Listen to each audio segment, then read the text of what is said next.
1400 दिन बाद हार गए ज़ेलेंस्की। डॉनबास पर अब पुतिन का कब्जा।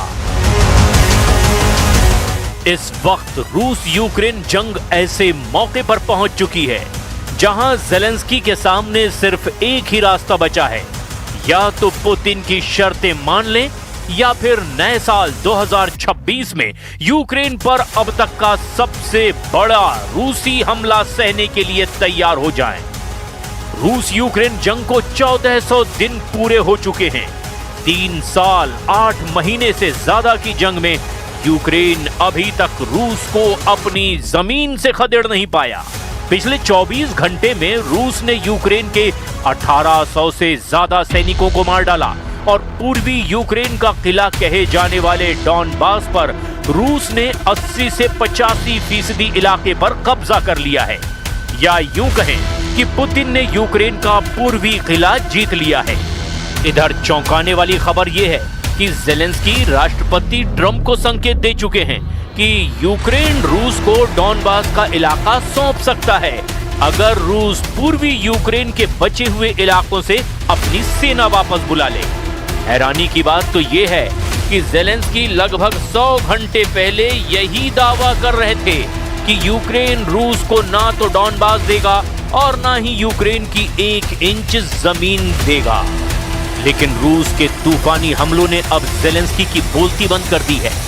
अमेरिका को छोड़कर जो नेटो और यूरोपियन यूनियन के देश यूक्रेन से लगातार जंग करने की अपील कर रहे थे, वो भी अब ज़ेलेंस्की को भरोसा नहीं दिला पाए कि अमेरिका के बिना नेटो और यूरोपीय यूनियन के बाकी देश रूस को यूक्रेन की जमीन से खदेड़ने में मदद कर पाएंगे। अभी के ताजा हालात ये हैं कि ज़ेलेंस्की अब 20 सूत्रीय फॉर्मूले के जरिए पुतिन के सामने हथियार डालने को तैयार हैं। लेकिन दिक्कत ये है कि पुतिन अब रत्ती भर भी ज़ेलेंस्की के प्रस्ताव पर गंभीरता नहीं दिखा रहे हैं।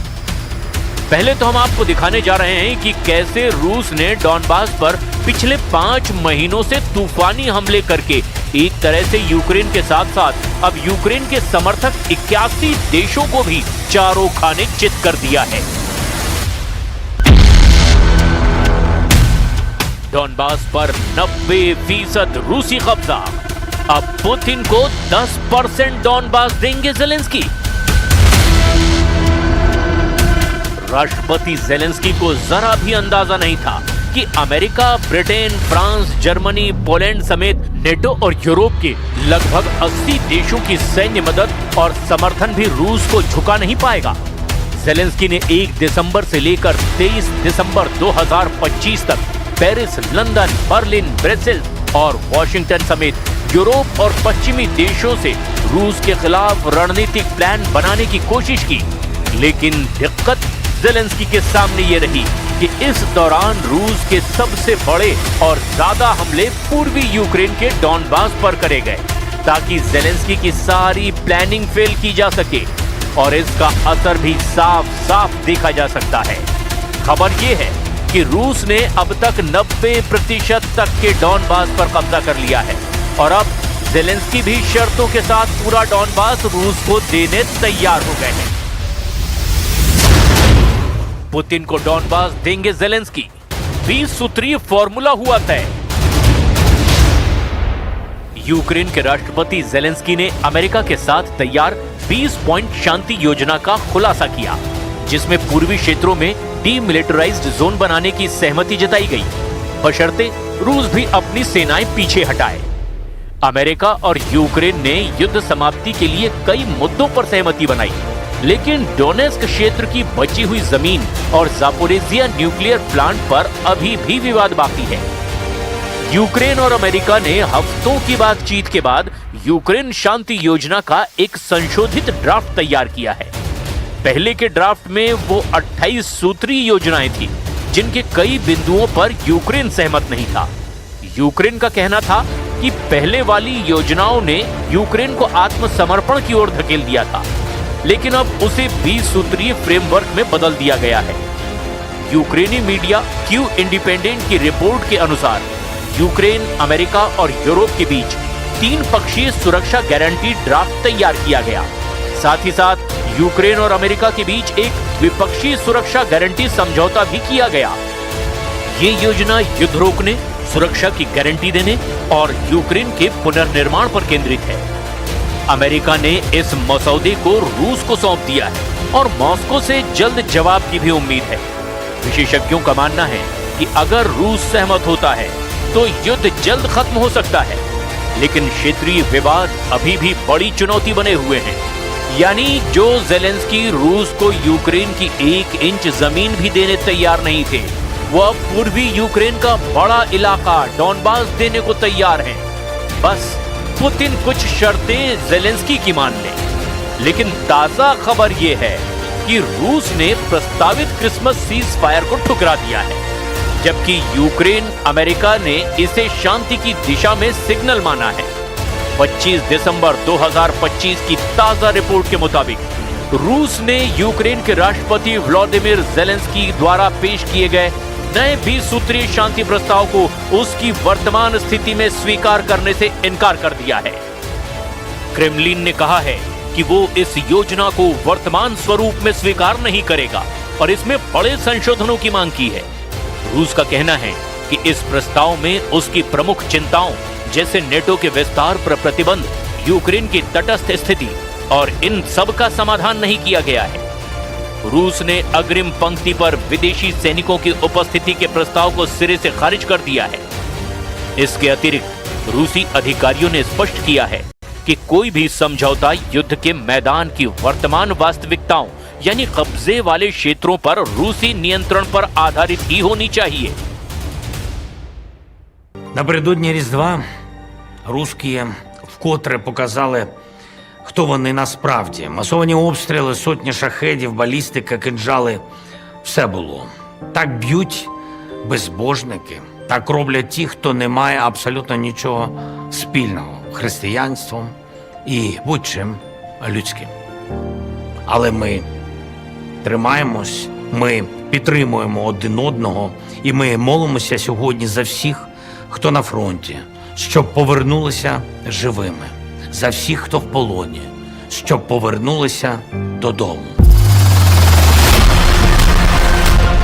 इधर रूस ने क्रिसमस के मौके पर भी यूक्रेन पर हमले नहीं रोके हैं। खबर है कि यूक्रेन ने भी रूस के कई इलाकों पर ड्रोन से हमले की कोशिश की ताकि रूस को भारी नुकसान पहुंचाया जा सके। लेकिन रूस ने यूक्रेन पर बड़े हमले करके ड्रोन और मिसाइल दाग दिए, जिसमें कम से कम 3 लोग मारे गए, कई क्षेत्रों में बिजली गुल हो गई। रूसी सेनाओं ने डोनेस्क क्षेत्र के सेवरस्क शहर पर पूरी तरह से नियंत्रण हासिल कर लिया है, जो क्रामाटोर्स्क और स्लोवियांस्क जैसे किले बंद शहरों के लिए खतरा बढ़ता जा रहा है।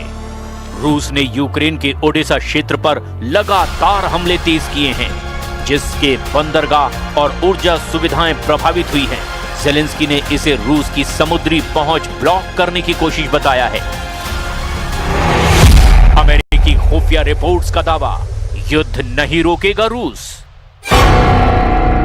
जबकि दूसरी तरफ अमेरिकी खुफिया रिपोर्ट्स के मुताबिक पुतिन के युद्ध लक्ष्य अपरिवर्तित हैं, यानी उसमें कोई बदलाव नहीं जो उन्होंने मंसूबा पाला है। वो पूरे यूक्रेन पर कब्जा चाहते हैं, भले ही शांति वार्ताएं चलती रहें। रूस ने प्रस्तावित क्रिसमस सीज फायर को भी ठुकरा दिया, जबकि यूक्रेन और अमेरिका ने इसे शांति की दिशा में सिग्नल माना था। यूक्रेन ने रूस के तुला क्षेत्र में सिंथेटिक रबर प्लांट और क्रीमिया में ड्रोन स्टोरेज पर भी हमले कर दिए। रूसी सेनाओं ने 2025 में यूक्रेन के लगभग 1800 वर्ग मील क्षेत्र पर कब्जा किया, लेकिन भारी नुकसान हुआ है। लगभग 3,82,000 रूसी सैनिक मारे गए हैं। यूरोपीय संघ ने यूक्रेन को 90 बिलियन यूरो का लोन देने पर भी सहमति जताई है, जो रूस के द्वारा मुआवजा दिए जाने पर ही चुकाना होगा। ज़ेलेंस्की ने कहा कि शांति योजना में यूक्रेन को नेटो जैसे मजबूत सुरक्षा गारंटी मिलेगी और रूस के साथ नॉन अग्रेशन एग्रीमेंट होगा, तब जंग रुकेगी। लेकिन मौजूदा हालात को देखते हुए रूस यूक्रेन जंग रुकने की संभावना बिल्कुल ना के बराबर है।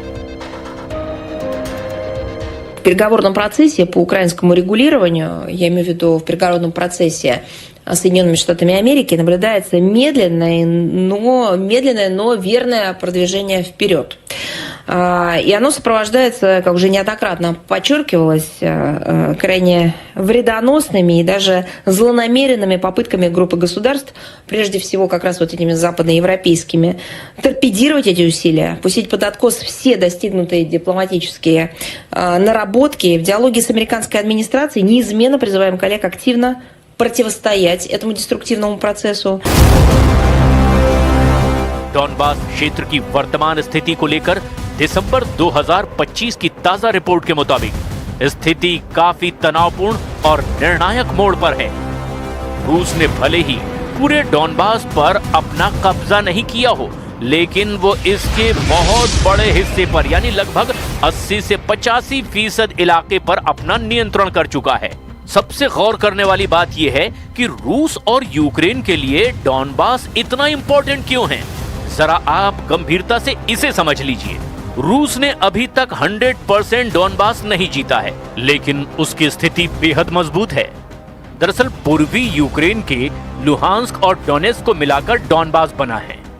लुहांस्क पर रूस का लगभग 99% क्षेत्र पर नियंत्रण है और डोनेस्क के लगभग 70 से 75% हिस्से पर रूस का कब्जा हो चुका है।